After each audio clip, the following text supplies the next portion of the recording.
Updates at pinakahuling mga usapin sa mundo ng palakasan. Atin ang pakinggan dito sa Ang Pilipinas Ngayon.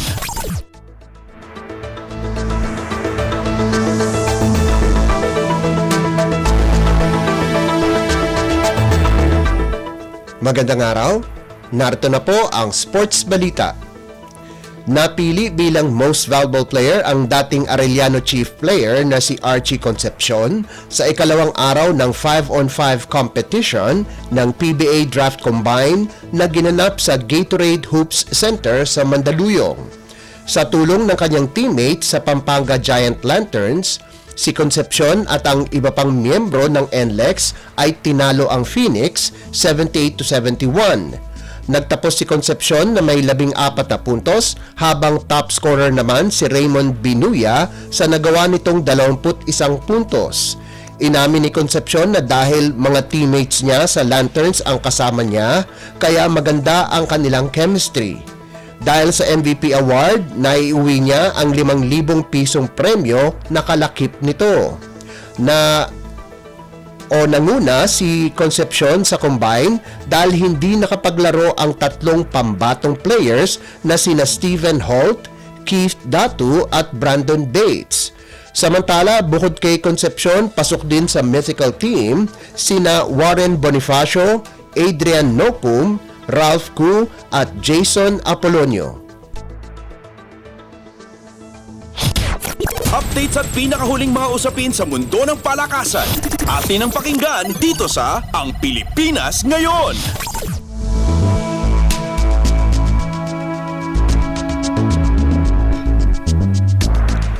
Tumalon ng 5 pwesto ang Gilas Pilipinas Women sa number 37 sa pinakabagong FIBA World Cup rankings na inilabas ng Federation nitong Miyerkules.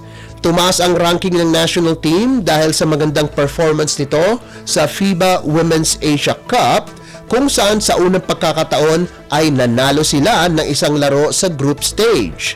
Ang panalo nila laban sa Chinese Taipei ang nagtiyak sa Gilas Women's na manatili sa Division A.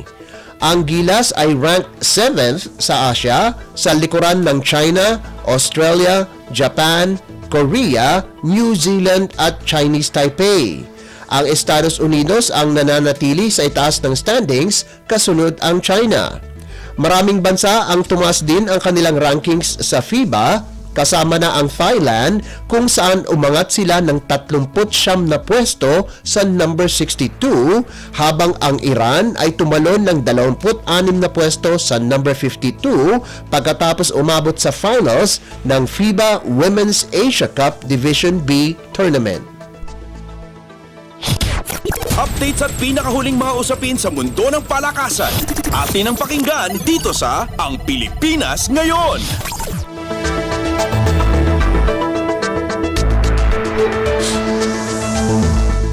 Pumasok sa playoffs ang Far Eastern University Lady Tamaraws dahil sa kanilang malinis na 7-0 record sa 2023 V-League Women's Collegiate Challenge.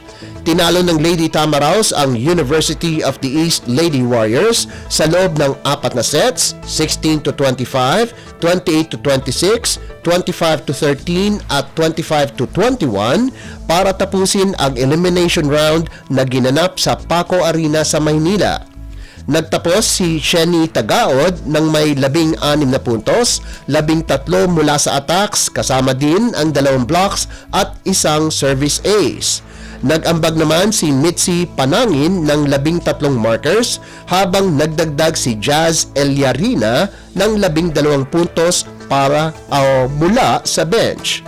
Sa kabilang banda, nanguna muli para sa Lady Red Warriors si Casey Dongalio sa nalikom nitong 25 puntos. Subalit hindi ito sapat at bumaba ang barahan nila sa 5-2.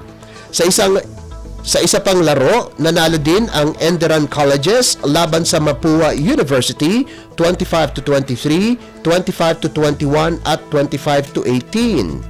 Gumawa si Althea Botor ng 8 puntos mula sa 4 na attacks at 4 na service aces.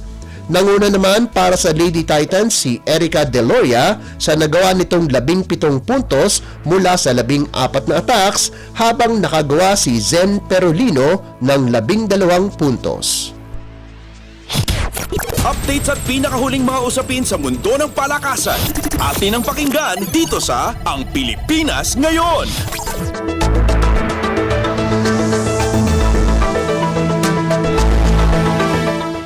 At yan ang pinakahuling balita sa larangan ng palakasan. Para sa Radyo Pilipinas World Service, ito po si Leo Magpayo. Magandang araw. Updates at pinakahuling mga usapin sa mundo ng palakasan. Atin ang pakinggan dito sa Ang Pilipinas Ngayon.